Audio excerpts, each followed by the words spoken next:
So today we are sewing a hemp leaf stitch, which is a Japanese bookbinding stitch.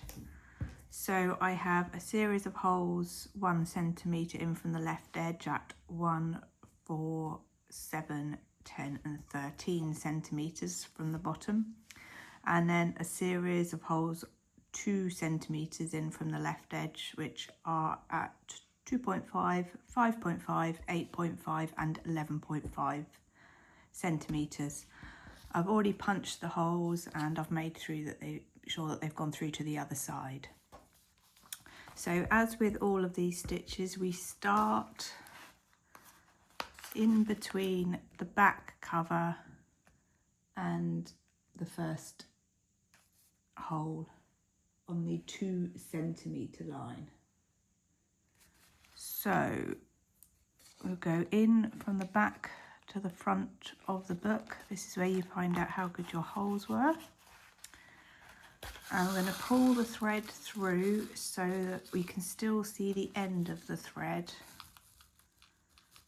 And we want that end to stay to the right of that line, just because at the end it makes it much easier to find it.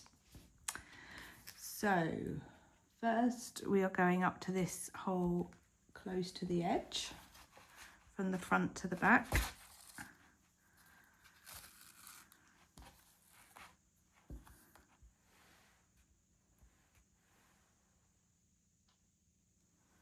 We will then go round here and back through.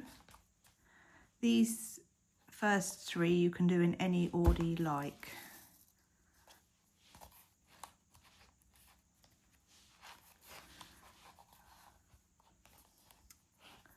Can't work out which is my end thread. Right, so we pull that tight. So we'll then go up and do this right angle.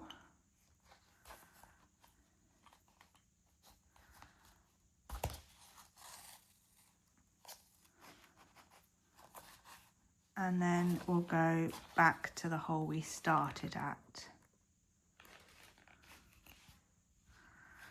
Once you are going through a hole for the second time, if you can,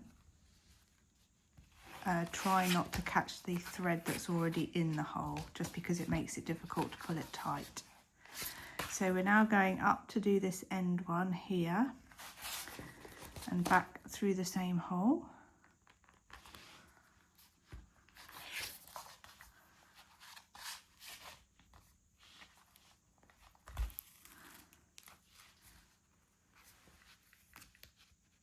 So that is that section complete. We will then go along to the next hole on the 2 centimetre line, from the front to the back. And we're then going to go up to this hole, which is here.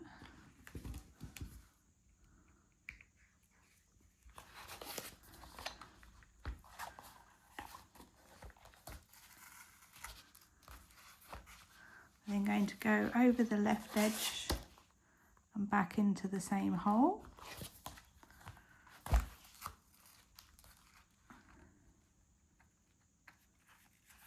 And then down to this one, or up rather to this one. And then back up to the same hole.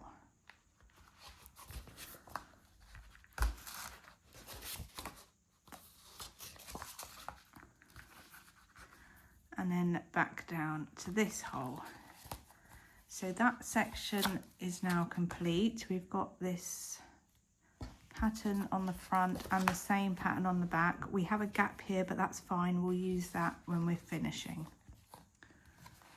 So we are now going to go up to this hole.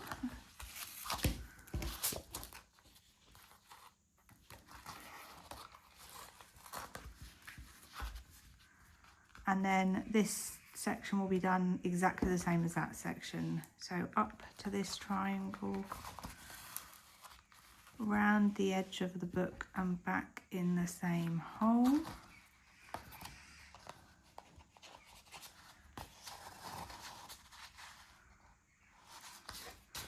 And then back up to the previous hole.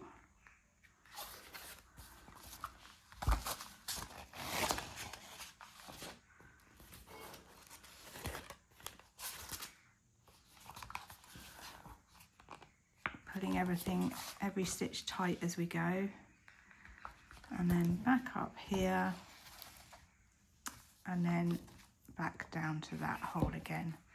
So this time we've got our gap on the front, which is fine. So now down to the last section. And again, this will be exactly the same.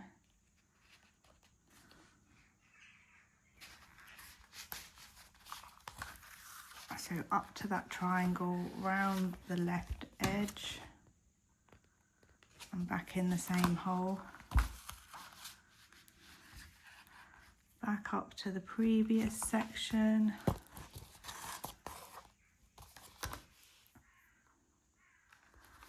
And back there, and down again.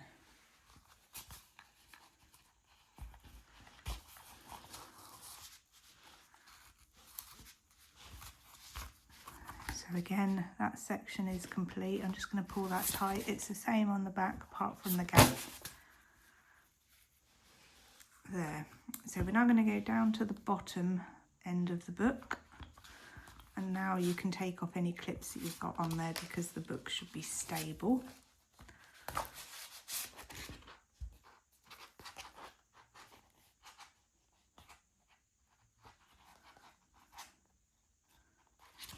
We're then going to go up to this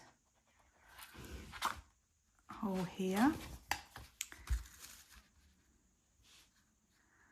And as with this end of the book, it doesn't matter which order you do these holes in, because we're going to go around the bottom of the book and then over to the left side, but you could have done that the other way round. It works just the same. And then back down to that hole. So we'll just check on the back. That's the same front and back, which it is. And then we're going to fill in these missing lines. I am realising that using white thread wasn't particularly sensible with this white pattern, so sorry about that. So this is our last stitch here, and on this occasion we're only going in through the back cover. Now, can you remember I told you to leave that to the right of that line? So that has moved, so I've got to try and retrieve it. There we go. So that's why we want to keep that side of the line so that we can get to it. So yes, we're going to go just through the back cover here. And do this bit very gently because it's quite easy to stab the pages with your needle. So we've got our two end threads in the same place, which is what we want. So now we're going to tie a reef knot, same as when you're tying shoelaces, left over right and pull, and then right over left and pull. And trim those ends to about half an inch or a couple of centimetres. So there we go, that is our hemp stitch. It's advisable to rub out these lines before you sew, but I left them there so you could see where they were. But the back of the book should be the same as the front of the book, so if your pattern doesn't have a direction, that can now become the front of the book if I wanted to.